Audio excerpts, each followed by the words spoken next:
Ya dedim ehli yalanlardan, ya dedim yalan sevgiden. Yanmalı mı ömrün sana çelli? Ya dedim ne? Ya dedim her gedek seni bağışlama.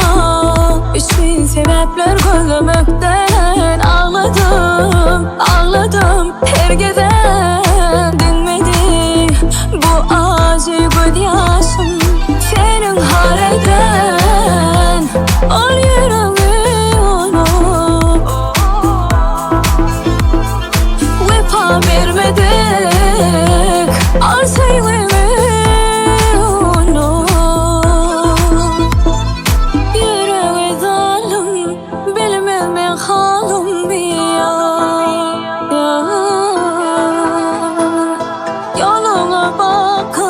Kalım karışıp men ya. Unut ehli vadalarını, koyun arzularımı.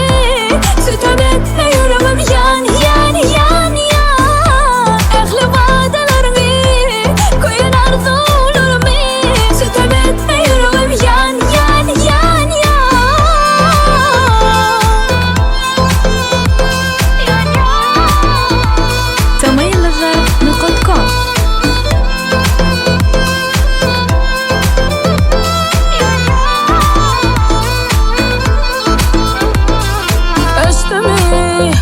Üstüme ol yürekte sevgin oldu. Sevme teşnekar kalbim gerekmedi. Bir de gerekmedi hasret sevgin yoluna.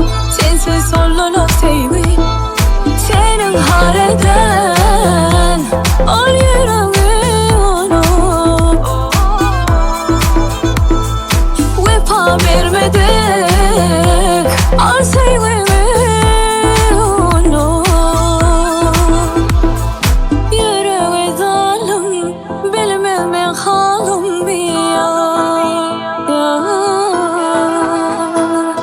Yoluna bakıp kalım karışıp men ya.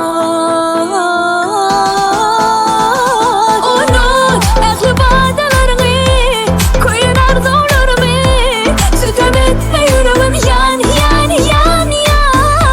Ehli vadalarını, koyun arzularımı. Sütem etme yüreğim yan.